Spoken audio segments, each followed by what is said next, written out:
Hey, Christopher here with another episode of What's Brewing, where today we are talking about the Canon PowerShot V10 vlogging camera. But before we get into this video, let's roll that beautiful B-roll.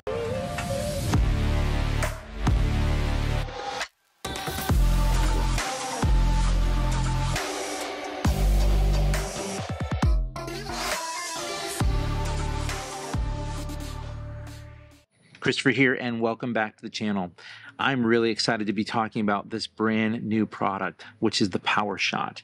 So first off, what is the PowerShot? This is the latest in a line of cameras that are meant to be very simple point and shoot cameras. I was doing some research and noticing that a lot of the camera bodies are ultra slim. They're meant to be compact, they're meant to be easy to use, and that's exactly what this is. So let's ask the question, where does this live in your camera bag? What is the purpose of the PowerShot? I think the best way to answer that question is by talking about things like the GoPro or the Insta 360. These are definitively action cameras, and they have a very wide angle lens, and they're meant to go in all kinds of weird conditions that a normal camera, it just wouldn't make sense for them to go, right? They're gonna fit on helicopters, on skis, they're gonna be on your boat, they're gonna be all these places, right?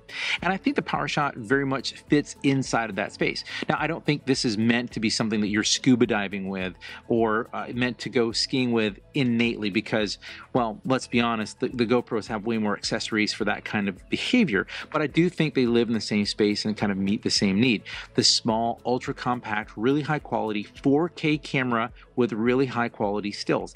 These are in that space, and I think that's what the PowerShot is meant to sort of step into in an ultra portable package. So let's walk through some of the details here about the camera body. All right, so here we go. First off, when you look at the front of the camera, you've got this beautiful wide angle lens here. Again, it's going to do a bunch of really cool stuff inside of it. You've got this big red button here that's going to be to both start video and take still shots. When we flip it over to the back, you'll notice a beautiful, really high quality screen here that's going to support the full Canon camera OS on this screen. I'll kind of zoom in here. Let me go ahead and get the menu up, right? And so we've got the Canon menu right there. So it's just like a camera OS that you would be used to on a Canon camera. Additionally, on the back here, you'll notice a few really important buttons, like, for example, you've got a preview button here that'll give you previews of videos or photos that you've got. You do have a power button that kind of does a sort of an instant on, instant off here for battery saving here.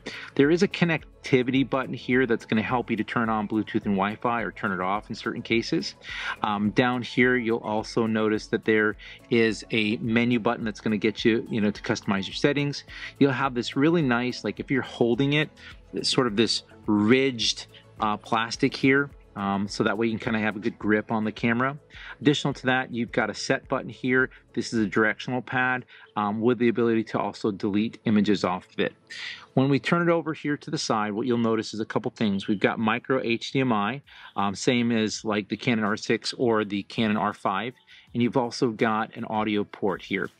On the other side here, you've got USB, which is perfect for charging and for connecting to a computer, so you can use this as an external camera.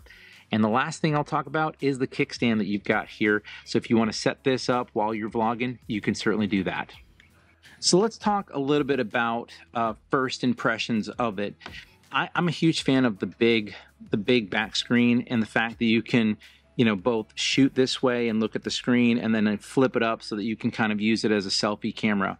The fact that it does video and still images is really great, and it does support on the bottom accessories like this where you can kind of, screw this in and then use it to film yourself. So let me kind of give a proof of concept here where I could be doing something like this, right, for example, and recording myself. But if I wanted to, and again, what's great about the screen is I can flip it back and I could use it to sort of film other people. I think that's really, really useful. One of the things I didn't mention earlier is on the top, you've got a really nice array of speakers and audio to be able to capture. You do have the external input here if you wanted to add another microphone. You certainly could do that here. And I know SmallRig has a small sort of kit that you can use that will add basically a dead cat to prevent noise or excess noise when you're kind of windier conditions. I'm sure I'll do a review of that once it comes in. I'm going to put a clip here of me vlogging, talking about some of the technical specifications. One, to talk about some of the technical specifications, but also for you to see just how the camera performs in the real world. So let's go ahead and play that now.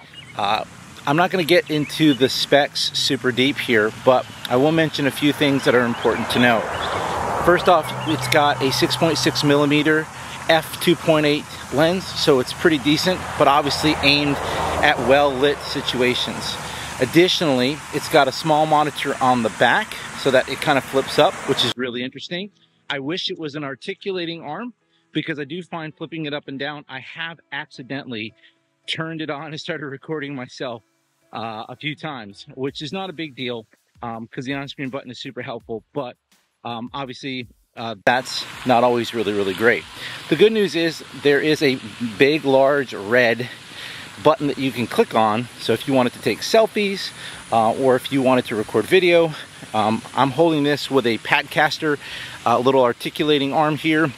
It's actually a really cool thing that I've used before, and it's perfect for this. But if you were holding this in your hand, this is what it looks like when I'm holding it with my hand. So I'm actually using the body of the camera, and really the button is perfectly placed for you to go ahead and turn this on to do some vlogging. Okay, and we're back from that clip there. One of the things that you'll notice is that I'm recording everything just as it came out of camera. So there's no post-production work, there's no audio editing. You're seeing what you see. I find that the autofocus and think this is really good, and I found that the actual image stabilization is also really good, which I found that cameras like Insta360, GoPro, those style of cameras, they're extremely forgiving, and they just are really good for that kind of thing. Let's talk about just some thoughts overall on the camera, or things that I think would be things you want to know. One, it's definitely aimed at being a vlogging camera, but it could be a B-roll camera or a secondary camera. I found that the charge was exceptionally good. The fact that there's no external battery, huge win here. My only criticism or maybe feature request is it would be really nice if this was articulating. I love the fact that it flips up and down, and that's brilliant from an engineering standpoint, but I'll be honest, without a case I don't know how to lay this thing down, and as cool as it is to say, oh well, you got the kickstand, right? It's just extra work. So I really just wish I could flip this screen so that way I can just kind of lie it flat in its back. Once I get the smaller case, I'm sure that'll be solved because the case will help with that, but I just really wish that was a built-in feature. Overall, I think this is an incredible camera. This is super great. And I'll just say anecdotally, I'll be doing a few big trips in the next couple months, going to Europe for a couple weeks, going to Africa for a couple weeks, and going to Italy for a week. And I've been wrestling back and forth with what cameras should I be taking, and I haven't quite decided if I'm taking the R6 Mark II or the Canon R5C or both. But once I got this and realized how good the footage is, that this 20 megapixel picture and this 4K image is, and how stable it is and how good the profile looks sort of out of the camera, I was like, well, this is going to be my backup camera or my B camera, and I'll probably just carry one camera, which is one less thing, less batteries. So overall, I think this is a really great camera, and for the space that they're trying to win, it's so much more compact than what I'm looking at right now, which is a R6 with a 15-35 lens, and it's got a Rode microphone and a battery pack. I mean, this is just, you know, literally this camera is the size of the screen that I'm looking at to record this video, and that tells you a lot right there how compact this thing is. So anyway, I'll probably do more videos on the interface and maybe talk about my experiences based on my trips. I might maybe do a vlog specifically using this camera. I actually did record this video 100% on this camera, but I felt like showing off the camera as I was doing it would be a little more helpful. So anyway, I re-recorded. Anyway, if you like this video, do me a favor, hit that like button. It helps the channel out. If you want to see more content like this, go ahead and crush the subscribe button and ring the notification bell to stay up to date with everything we're producing. As always, we hope you're doing well, we hope you're staying safe, and we'll see you in the next one.